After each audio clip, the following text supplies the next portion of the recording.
Hi, everyone, and welcome to another episode of Enlightened Entrepreneurs. Today's interview is sponsored by World Outsourcing Solutions, where we specialize in helping business owners with all their outsourcing needs and other business growth-related strategies.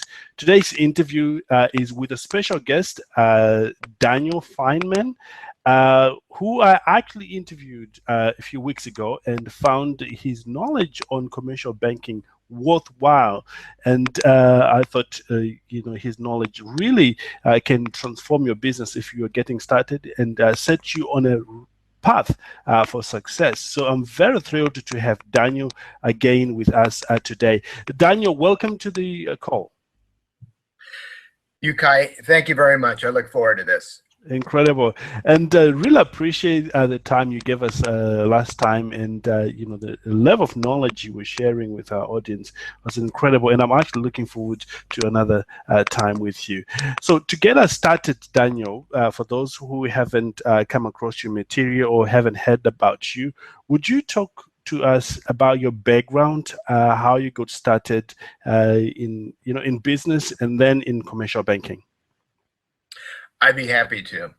I actually started my very first company when I was 12 years old, manufacturing skateboards by hand. And as most 12-year-olds, I made about every mistake you could, and that business failed. But it actually taught me a fair amount. And then through school, I had the typical jobs. But while I was in high school and then in undergraduate school, I had an opportunity to work for one of the largest check printing companies in the world at the time. So I got about 6 years of manufacturing background, spent 4 years in marketing, particularly with Johnson & Johnson, then got recruited into a commercial bank, believe it or not. And I asked the president of the bank who recruited me, why on earth would you want me with no banking experience to be a banker? Right. And he said, because you have great marketing skills and it's much easier to teach a good marketeer banking than it is to try to teach a banker how to sell. Right. So I spent about almost 19 years in commercial banking and realized that very early, unless I had some true finance training, that career was not going to be successful. So I went back at night and got my MBA from Pepperdine with an emphasis in finance, and then left commercial banking 20 years ago this June to start my own consultancy, simply because as a banker, I began to realize near the end of my career, I could not make the kind of difference I felt I wanted to with my clients. So I moved from the world of commercial banking, part of it traditional, part of it non-traditional, into management consulting, and it was the best single business move I think I ever made. Incredible. And that has led you to travel to over 26 countries, teaching and consulting with different companies with an incredible revenue levels, some of them ranging from $100 million. What has that journey been like? It has been fabulous. There's an old song about Old Lang Syne is actually the title. Right. And it's a fan talking to a rock and roller about his career. And he says, the audiences are heavenly, but the traveling is hell. And I will tell you that anyone who has taken more than one international trip between security and everything else will tell you that you would rather not travel 200,000 miles a year in the air if you can avoid it. But having the opportunity to visit countries that I had no idea I would ever be able to has truly been fabulous. From many of the countries in Asia and Europe and the Middle East and Latin America, it's truly been fascinating. And I think that travel definitely is something that everyone should do at least a few times to get an appreciation of different elements in different parts of the world. And you also can actually use it in your business career as you interact and react to people and work with different organizations. Now the world is truly global, and we need to have an appreciation of each other.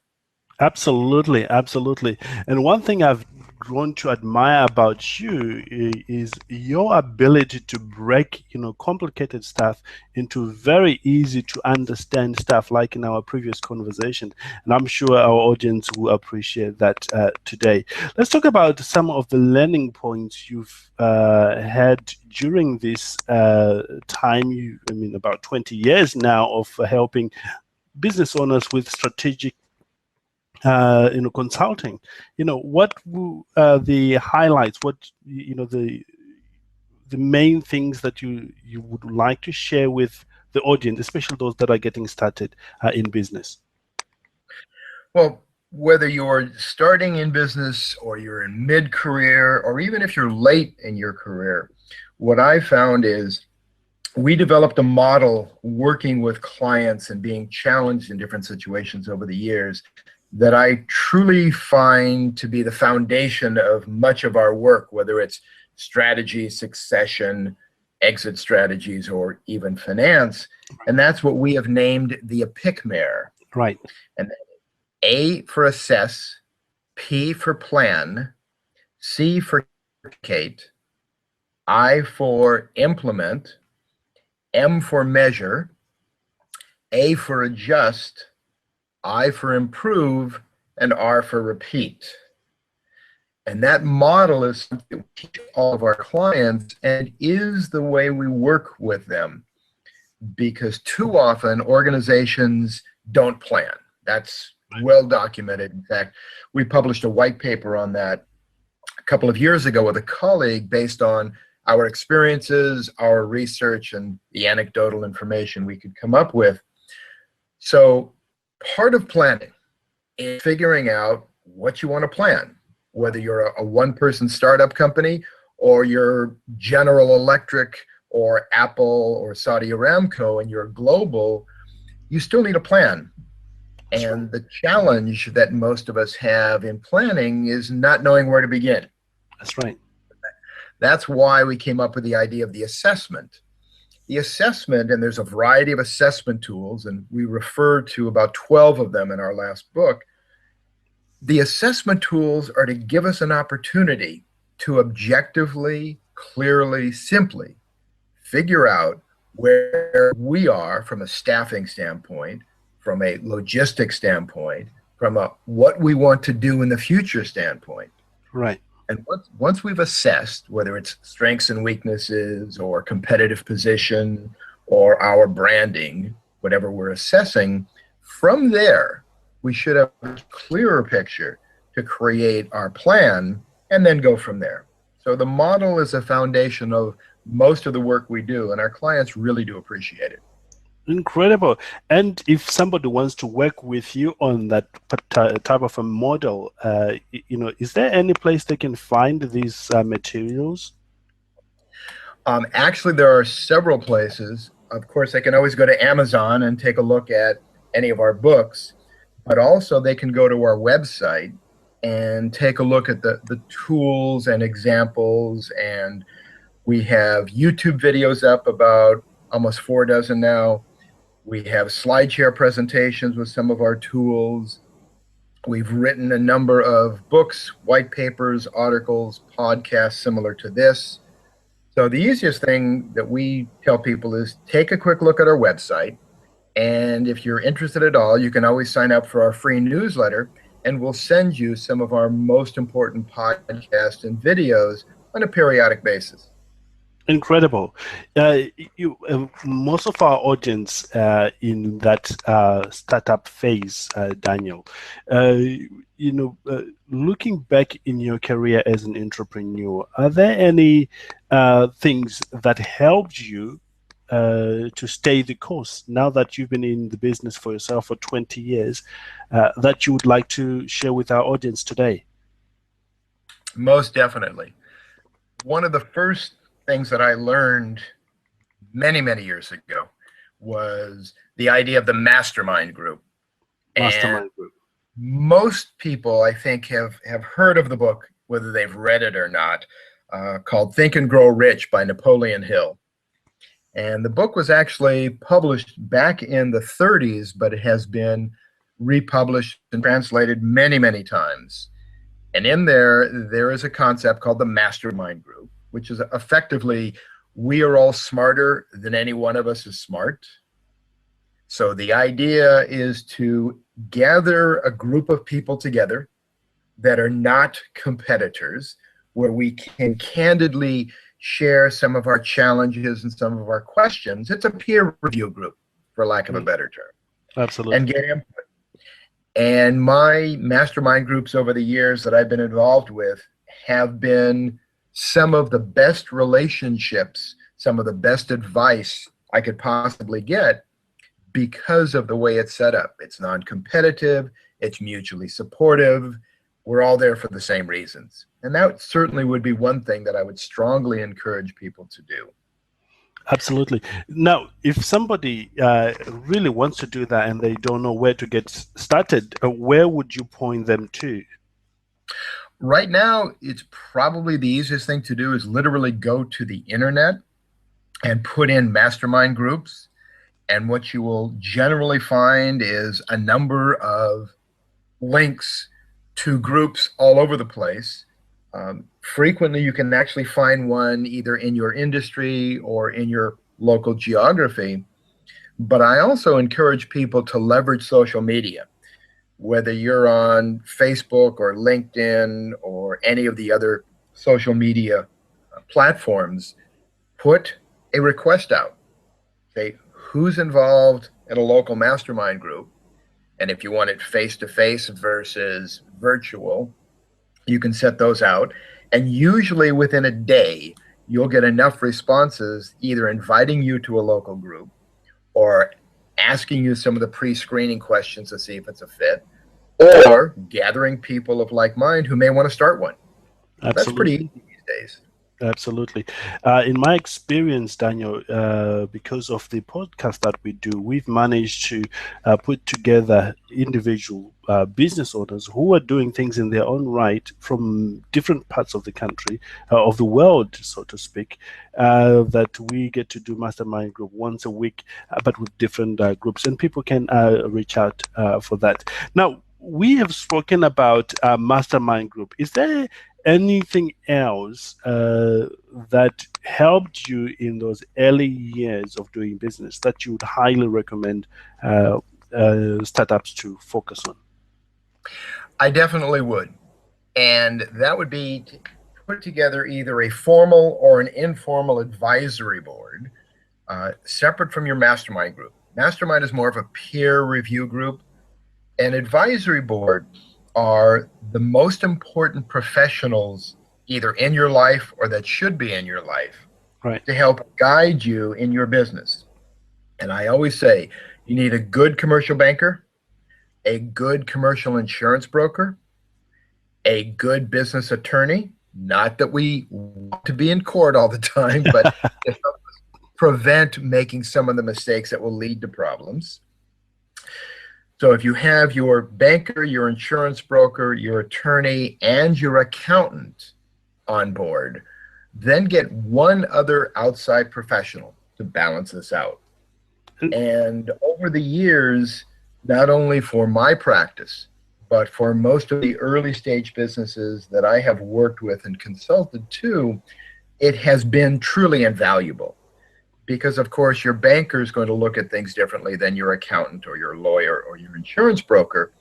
But those four professionals will help you make the right business decisions on those elements that are so critical, that are outside of the expertise that you and I have. So awesome. That's pretty important. Awesome. Thank you for that. Now, looking back, if you were to do things all over again, Daniel, knowing what you know today, what would be the number one thing that you say, I would definitely focus on this more than I would have focused on everything else? If we're looking at our individual practices, our individual companies, yes, two things I would have done differently. Number one is I would have left commercial banking earlier and started my consulting practice. But two, which is maybe even more important, is I would have focused much earlier on really understanding my business as a business. Right. Too often, companies, particularly startups, you've got smart people with a great idea and they start a business without really having a plan, without understanding their sustainable competitive advantage, without recognizing where they are in the competitive landscape, the life cycle of the industry, how to budget, because everything, of course, is going to cost more than we plan. That's right. All receivables will take much longer to collect than we think they will. We are not the one answer to the world's question that we would love to think we are. So really understanding the process of what we have put into the epicmer, but the process of understanding our business, our position, how to run a company. Right. Because that's so different from just having a great idea, a great product, or a great service. And the quick example I will use is many of us think that attorneys have to be successful because you see them on TV and you see them drive their fancy cars, etc. But I will tell you from both my banking experience and my consulting experience that unfortunately a fair number of lawyers and accountants and doctors struggle to keep their practices open because as bright and as focused as they are in their specialty, in their training, no one taught them how to run a business. Right. And that's very important. Incredible. Incredible. This is so revealing. Now let's switch gear for a moment. We will come back to the advisory body, and the commercial banking, which is your area of expertise.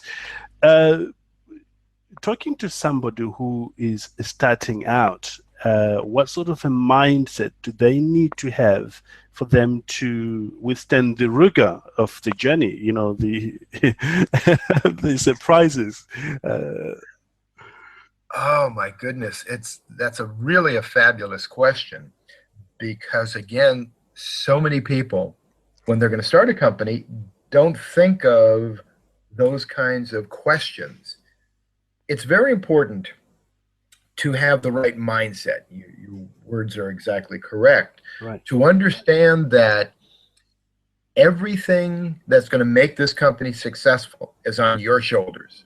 Right. So you can't just jump and say, all right, I'm going to start selling X, because the world may not want to buy X, or at least the way you're packaging it. So it's absolutely critical to go through a process. And I strongly encourage people, particularly pre-startup, startup, early phase, to engage a professional. Depending on what your budget is, depending on where you are in your particular industry, there's a lot of different resources around that, either at no cost or low cost, that can at least get you the fundamentals of creating a real plan. And your plan is more than a financial plan. It's more than an operating plan. It's more than a marketing plan.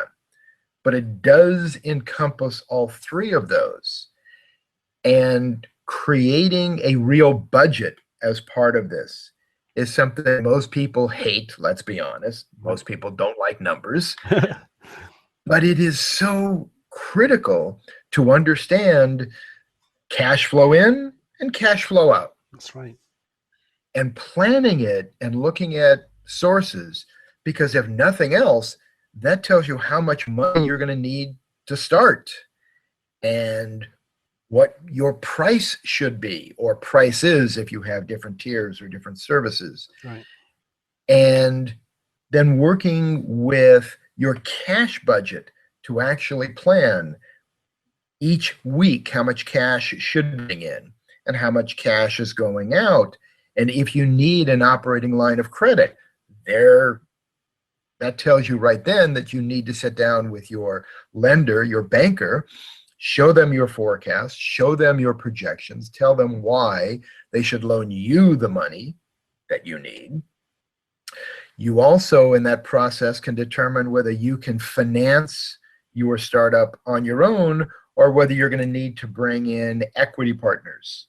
That's right. And there are literally 500 different ways to finance an organization. Many of those are, think of mom and dad, where you go to family members to get the initial capital you need. All of these are some of the most critical steps in being successful, and also understanding the odds. Traditionally, 2 out of 3 new companies don't make it past their first year. Right. And about 90% of companies don't make it past 5 years. So you want to be aware of this. You want to determine and validate that your idea, your product, your service, your way of doing this can be successful, and the projections will help you with that. Incredible. And getting professional advice will help you with that. Absolutely, especially right in the beginning, before you mess the whole thing up. Very, very true. But you also mentioned something earlier that I think is critical that a lot of people also forget. And that is having the commitment and the discipline to not only do these things, take these steps before you actually start your company, but also the long days, the decisions that fall on your shoulders, the continuing to work through issues as they come up. Because if you're starting a new company, whether you're on your own or you've got a couple of partners, the position you're in is very different than if you're working for a decent sized firm. That's right. All of the decisions are on your shoulders, and you have to get up in the morning and you have to figure out how I'm going to solve this problem, how I'm going to prevent the next issue, because all of the people that work with you and for you are depending on your correct decisions for their paycheck. Absolutely. Absolutely. Let me take you back to those early days, Daniel. You have just left the commercial banking. You know, getting started on your own. How did you get the initial client? Begging, pleading, and stealing. It wasn't quite that challenging, but it was very difficult. I made almost every mistake I could make when I first started my firm. And this is one of the reasons that I'm so adamant about helping young new companies avoid some of those same problems. We were very fortunate in the fact that we literally had a full office built in our house. The people we had bought our home from had already done that. So that was our headquarters. But when I left commercial banking, I had no plan, no clients, no prospects, and no money. One of my mentors put it this way: the 3 C's. You don't have cash, you don't have credibility, and you don't have customers. Absolutely true. And somehow, in spite of that, we didn't file for bankruptcy. Incredible. But the true answer is, when I left and realized that I had not planned for this appropriately, I did go into a little bit of a panic mode. Right. But once I got my feet on the ground and my wife and my family were completely behind me, we had a series of conversations, and I looked at my database. I looked at who I knew in business and said, what can I do immediately to generate revenue? And I knew that I had been teaching on and off for many years. So I approached a couple of organizations that I felt needed some training and teaching in the world of strategy and finance. We had a conversation. I convinced them. They happen to have some availability. So I literally started teaching and training as the very first way to generate revenue. Incredible. The good news about that is, because of the kinds of organizations these were, it gave me exposure to the kinds of small companies that needed a little bit of consulting. Now, the challenge with most small and startup companies is, even if we appreciate the value of training, we don't have the money for consulting. That's right. So what we were able to do then is, just a moment, please.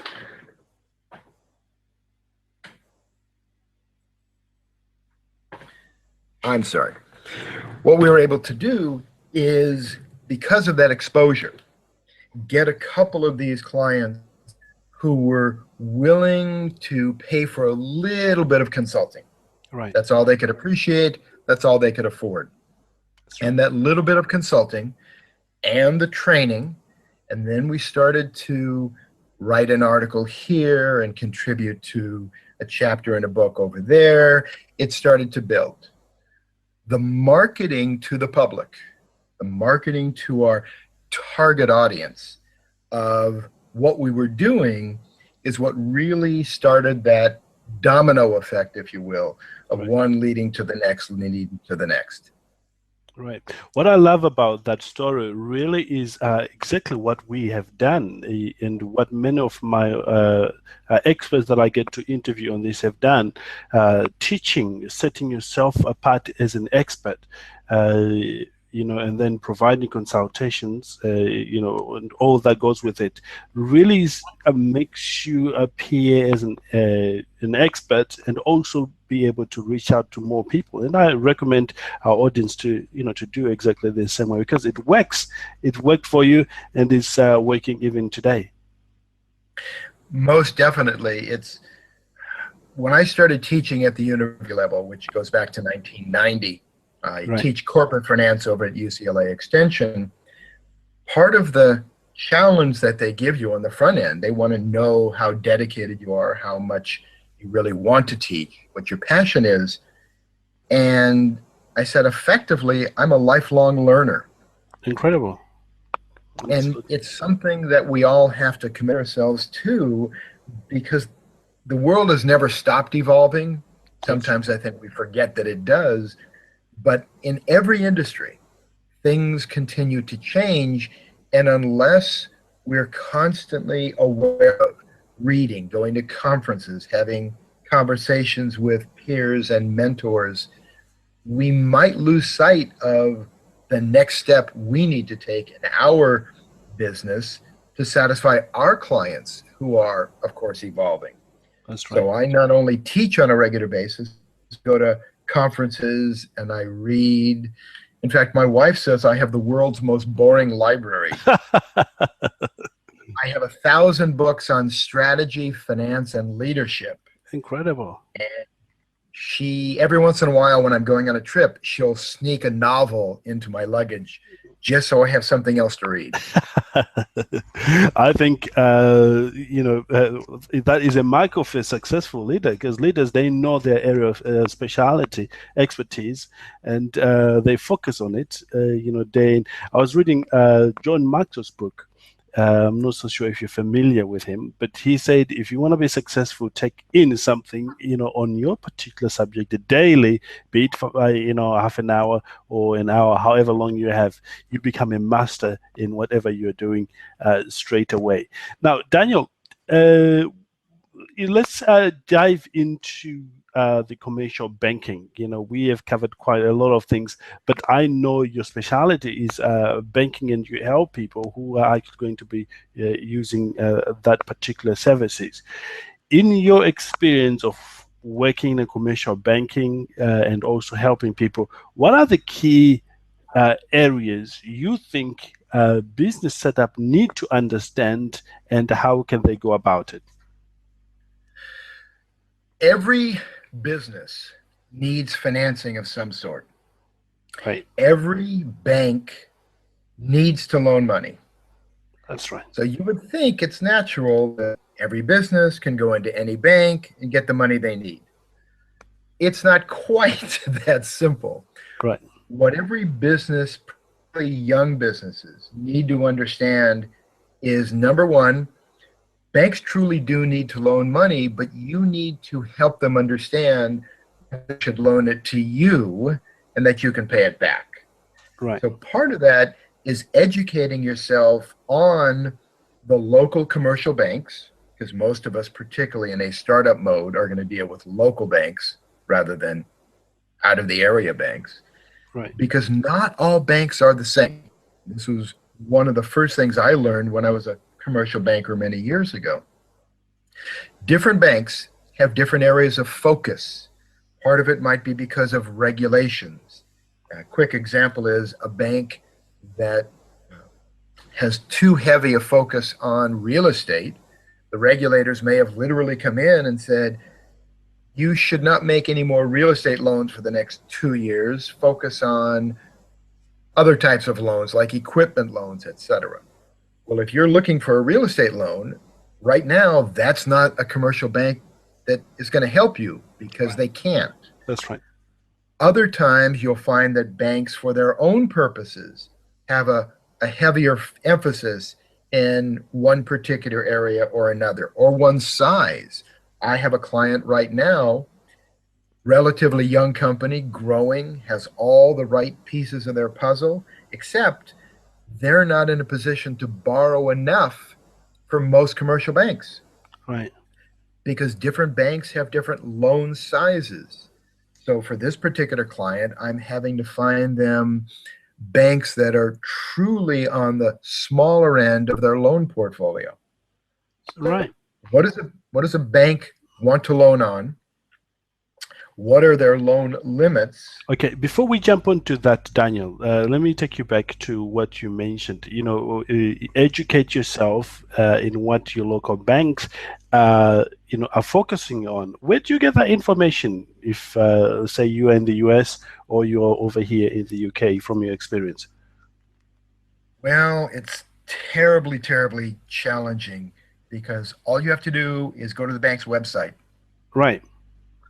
I mean, literally, today, the easiest thing is to pull up their website, and in most cases, they're going to tell you right on their landing page exactly what services they're providing, what size loans they're looking for, over X, below Y, whether they do residential loans, commercial loans, business loans, secured loans, unsecured. All of that today is on most banks' websites. The alternative is, again, since we're talking about local, walk into the branch. Beautiful. Take a brochure off the wall or grab one of the lenders sitting behind the desk and say, tell me in 5 minutes what you're looking for in an ideal client, what size loans you make. And it is that fast. Incredible. Yes, it sounds so obvious, but oftentimes business owners miss the most obvious thing, and they end up going elsewhere where they somebody has to do that for them, and of course they charge them for that simple service. Okay, I will let you go ahead. You were about to say another important aspect to the whole process. Well, just going back, if you understand what the bank is focusing on, and you understand the size of the loans they want to make, and if that happens to match what you're looking for, it goes to something we were talking about earlier as far as planning. And did we mention the 5 Ps earlier? No, not today. I would love to us to mention that again, because it was very, very important the other time we were together. Well, this is a key concept, and I would love to take credit for it, but I heard someone else use it a number of years ago, and I have borrowed it and relayed it numerous times. And that is living by the 5 Ps. That's proper planning prevents poor performance. And any young company, any young entrepreneur, even a growing company, needs to remember this. We have to plan so that we get the result that we're looking for. So understanding that banks not only want to, but have to loan money to stay in business. The real question is, will they loan it to me or not? So you prepare yourself. You go through your budgeting, your forecasting, your projection process that we mentioned earlier to determine how much financing you need and what kind. And of course, there's basically two types of financing for most businesses. That would be a revolving line of credit for your working capital, that's your short-term needs, Right. that's repaid cash flow, versus a term loan for your longer-term capital and growth needs, and those are repaid through profits. So your own projections are going to tell you how much you need and what type. Right. Then also, you want to make sure that you write down on your loan application or a piece of paper how much you need. Never ask the banker how much you can borrow. That means you don't know what you need.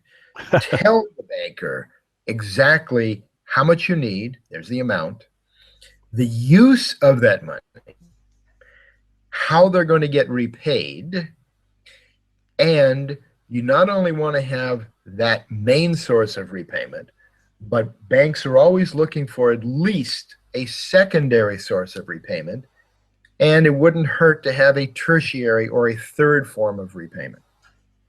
Right. Now, most people say, well, no, my first form of repayment will always work. Well, I will tell you, in all of my commercial banking days and all of my consulting days, plans sometimes don't work out.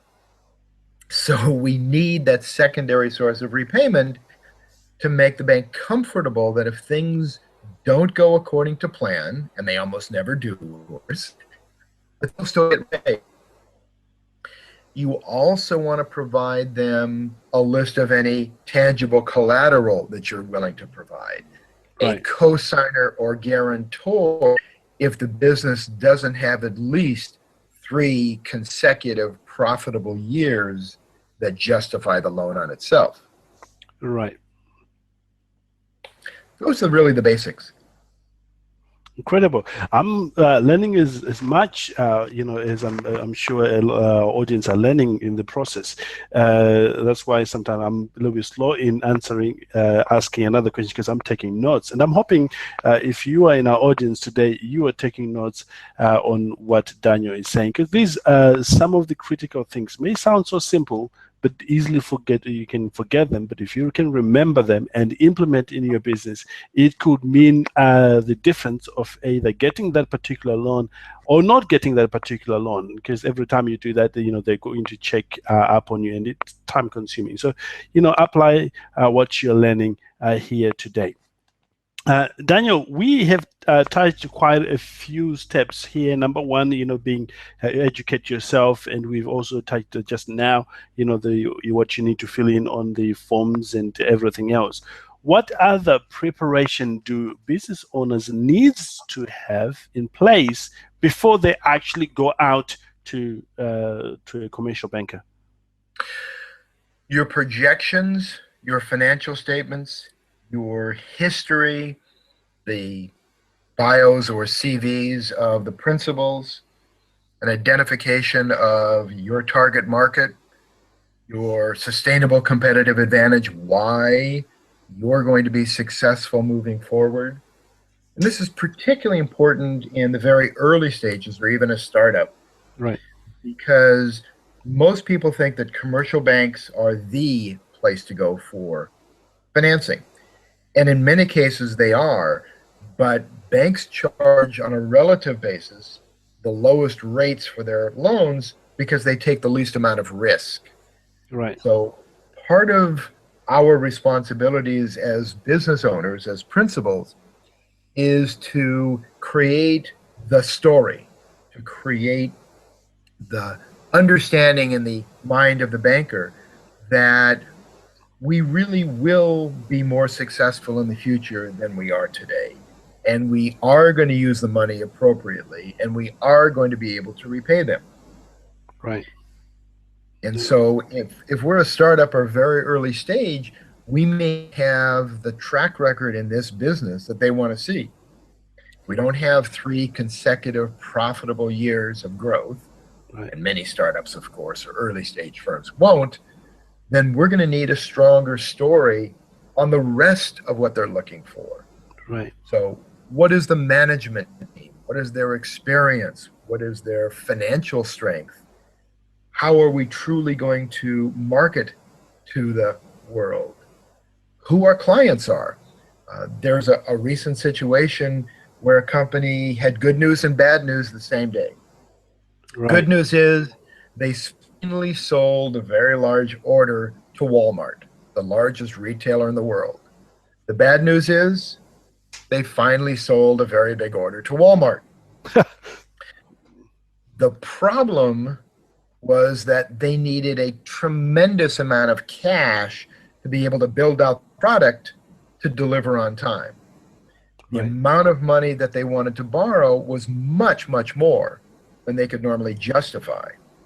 So they Right. went to the bank and they presented their case and they said, look, this is Walmart. Our future is secure. And the banker looked at them and says, what if Walmart changes their mind? What if they postpone the order? What if they cancel the order? What if they pay you 60 days late? And the principals of the company had never thought of those things. And Right. they literally would have run out of cash. And then the banker, of course, had one other concern. This order would make Walmart about 35% of the total revenue of this company. Well, in Right. banking, that's called concentration. That is always a negative because that puts so much of your future in the hands of a single client that if anything goes wrong, you may literally be out of business. Absolutely, make a lot of sense. Let me take you back to where you mentioned about the history that the banker will look at the history. Suppose one of the business owners in our audience hasn't had a good history, but they have a very good proposal. Maybe they've been running the business for 2 years, profitable, and they can show that they also have a good management in place. What can they do to make their history better so that the bank can look at them more favorable? What we all would love to do is have a perfect history and a perfect future. And as soon as you figure out that formula, please let me know. You're presenting a very common scenario that a lot of small companies, young companies face. Reality is, if I've been in business for 2 years, I cannot pretend I've been in business for 10 years. Right. But in those 2 years, if you break down your story and explain why you started the firm, where you started, and how you've built it to this point, at least you have 2 years of history. You're not just a startup. So you have that to your benefit. What you also want to immediately do is then add your projections, your forecast for the coming years, and not just, I hope this happens, but here is my plan. This is why it will happen. This is the research I've done. These are the assumptions that I have validated. That story that is justified for the future is as important as what we've done in the past. And I always recommend to people before sitting down with their banker, again, is to make sure that you're convinced yourself that Right. this is something that you can do and why. So that research, that questioning the assumptions, that validating or proving out that the assumptions are reasonable. And please, a quick side note, do not go to the banker and tell them that your projections are conservative. Of course they're conservative. Right. You have to go in with reasonable assumptions or the banker's going to throw you out. That's right. That's right. Absolutely. Well, this is very, very good. I'm taking notes, like I said, and it's quite helpful.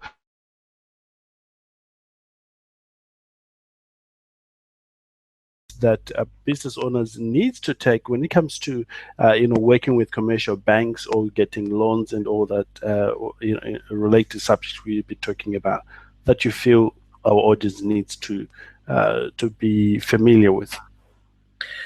Yes, everybody really needs to understand the 7 C's of credit. Right, 7 C's of credit. Let's hear them. I love the acronyms. Well, you start with cash flow. Right. Does the business have the cash flow to repay the loan they're requesting? And that may sound rather silly, but it's really not. It's the very first test that a banker looks at. Has the business shown in the past, through their history, the ability to create enough cash flow to repay this type of loan? If the answer is no, then the business owner better have an explanation for that. And if it has, that's the good news. Now the projections moving forward, do they truly show that there's enough cash flow to repay? Right. And I bring this up partially because when I was a commercial banker, I ran into this on occasion where someone would come in with their loan request, and yet their own projections showed that they weren't going to create enough cash flow to repay the loan. Right. So you stop right there and go, you're asking me to loan you, let's say, $500,000, and the payments are $10,000 a month, let's say, but your cash flow is $7,000 a month. How are you going to repay me? And I literally had a business owner sitting across from me look me straight in the eye and say, oh, don't worry about the projections. We'll make the payments. I was shocked. I bet you were. Yes. The second C is credit. Does the business have a credit history of paying their obligations on time? That's number one. Number two, do the principals behind the company have good credit histories? Those are both very important because every lender is going to not only look at the business itself and does it have a history of paying its obligations, but let's look at the principals. If the company has made its payments, but you have 2 or 3 owners and they have a history of a lot of late payments, that gets the lender uncomfortable. That what happens if things aren't perfect? Are these people going to step up and make sure I get paid? Right. So credit is absolutely critical. Collateral is the next C, and is tangible physical collateral. A piece of equipment, a building, vehicles. What tangible collateral, if any, can you pledge to the lender as a secondary source of repayment to make them more comfortable that if you can't make the process agreed and if you can't work something out, that they have some asset that they can acquire and liquidate to use to repay them? Right. Very important. And not that every organization is necessarily going to have collateral, but if you have some, you must be willing to pledge it because you're asking the bank to give you money and hope to get repaid. Right. You as the business owner are getting all the upside benefit, so you have to be willing to pledge collateral if you have it. Right. The next C is character. And this surprises a lot of people. Character is that intangible inside each of us that says when things don't go as planned, I will still make sure the bank gets paid. It's the most difficult to measure, and yet it's the most important. And it's something that the banking industry, for as long as I have known, has been trying to find a way to measure, because you can have all the other C's you want, but if somebody decides they're not going to live up to their obligation, it creates a problem. Right. I've got a question with that, Daniel. How then do the bank decide, the character, that this is a good character, or how can they tell that this person has a character if you can't measure it? That's a great question, and it's a question that the banking industry has been asking itself for as long as I can remember. Right. But part of it, actually goes to meeting somebody, to looking them in the eye, to being around their business with them, to spending time with them, and you get a sense of somebody's sincerity and commitment. Right. It's not perfect, but when I was a young banker being trained, and I was being trained by, I think, the oldest banker alive, he referred to it as banker's gut. Right. It's the feeling you get in your stomach when something isn't quite right. Right. And so part of the reason that a commercial banker, once they're interested in your loan request, usually wants to come to your business, is they want to look you in the eye. They want to see you in your environment. They want to see how you run your business. Right. And you can tell a lot about an organization, the culture of the organization, and to some degree the character, by how an operation is run, how the people react to each other within the organization. And in a series of conversations over time, that's when you really do get a sense for somebody's character. Incredible. Let's talk about the next C's that you have set us up for. Well, one of them, believe it or not, is common sense. Common sense.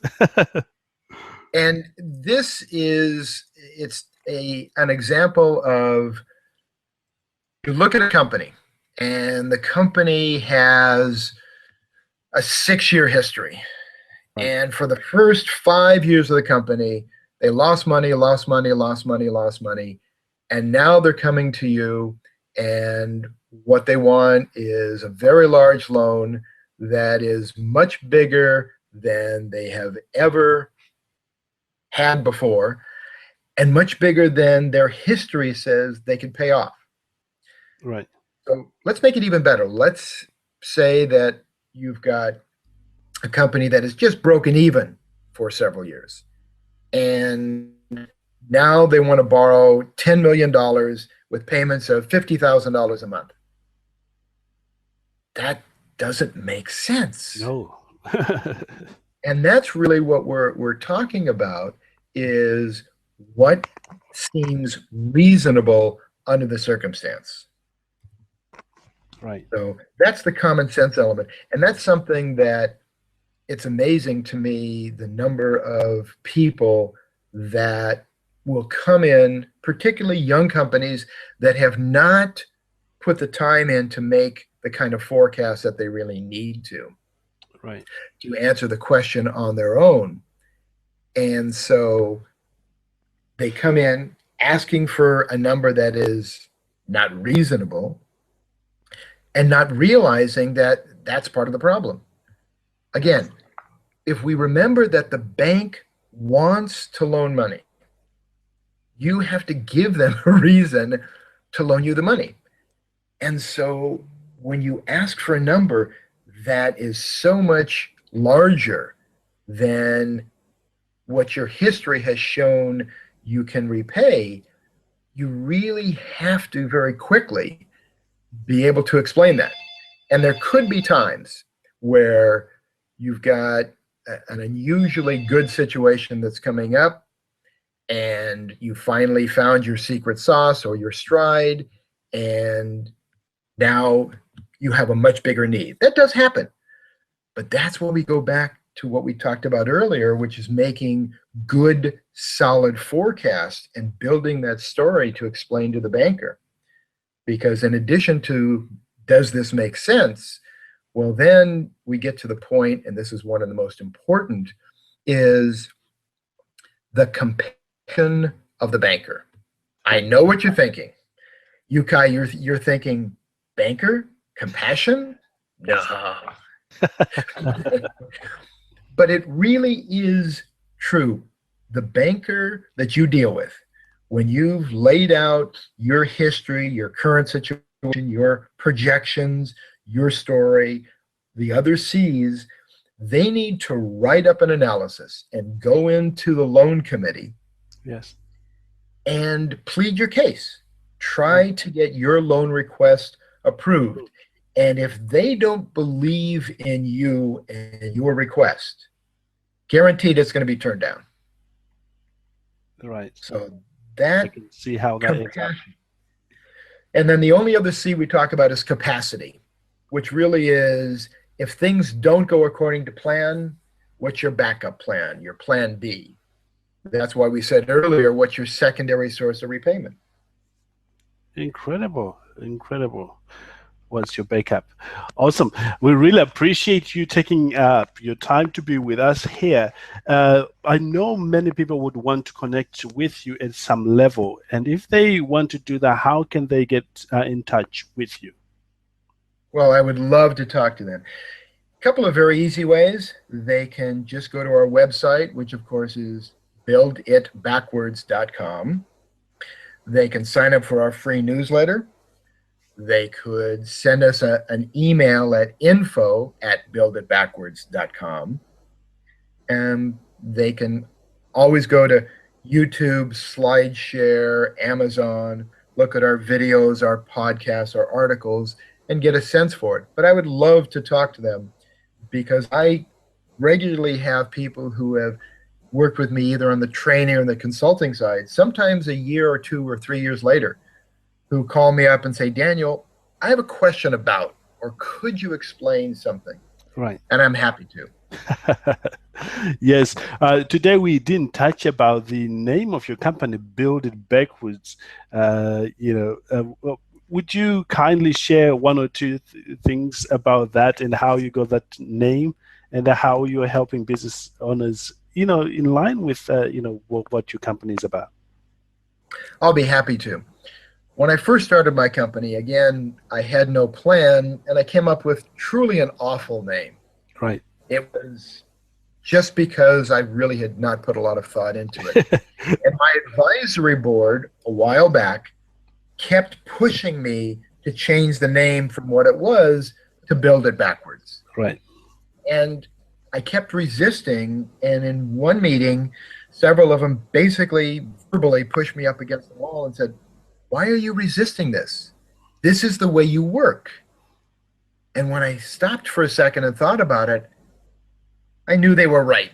So we changed the name because we literally, when we work with a company, and we mentioned the PICMER model earlier, a basic tenet that we always work with is you start with the end in mind. What's your perfect horizon? What's your vision?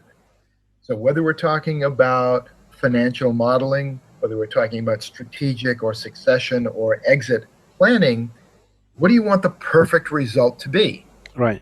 That's where we start. From that point, we turn around and create a success roadmap from there back to today, because you look at things very differently when you're at some point in the future coming back to today. That's right. So that was really the concept behind it. It was, without a doubt, the best single marketing move I ever made. Because I literally will be working somewhere, and when I introduce myself or I get introduced to come up, people know the name of the company even if they don't know me. That's right. There's a bicycle shop that I go to on occasion, and when I go to check out, the guy behind the counter says, I'm sorry, I can't remember your name, but you're that Build It Backwards guy, aren't you? That's wonderful. That's wonderful. Well, Daniel, on that note, we really have to respect your time, and we certainly would love to have you back, especially to talk about, you mentioned earlier on about, the 500 ways, to finance your operations. We certainly would love to have you talk about that at some point when you have time, and our audience would certainly enjoy that, I'm sure. I would love it. Are there any last words you would like to share with our audience before we say goodbye? When it comes to business or commercial banking, whichever you want to communicate to our audience. What I'd like to leave everyone with is to please remember that a bank is like any other tool. If you use it properly, it can truly benefit you. But if you use it incorrectly, it can definitely hurt you. Right. And it surprised me when I was a young banker going through my training, and I had the benefit of training with a couple of very large international banks early on. They seem to concur with something that outside of banking, bankers normally don't admit. And that is, a banker can actually hurt you in three ways. Number one, giving you the wrong structure of your finance, giving you a term loan when you need a revolving line. That's number one. Number two is giving you too much money. So believe it or not, you get overextended, don't know how to use the money, and then fail. Right. Or three, not as much as you actually need, so you only get part of the way down your road and you're hamstrung. That's right. And the bankers generally have good intentions, but sometimes misinterpret your information and can then fall into one of those three traps. So this is why I strongly recommend every company to know more about your business than your banker does, to truly understand your forecast and projections so that you feel very strongly that you can achieve at least a minimum of X, and use that to build your case, to educate your banker, and then tell them exactly what you need, as we said earlier. How much, what type, repayment, collateral.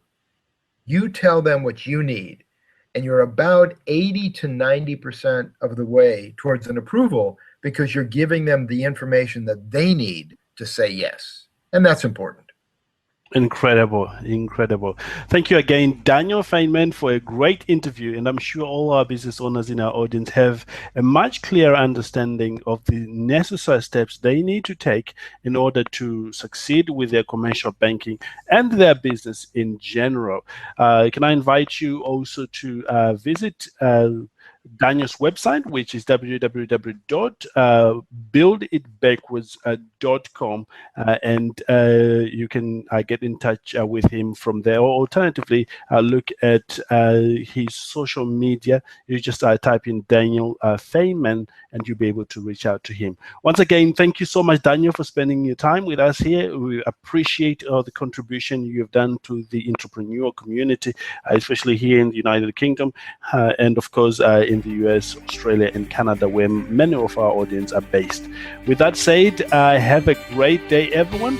I look forward to another episode with you at some time very, very soon.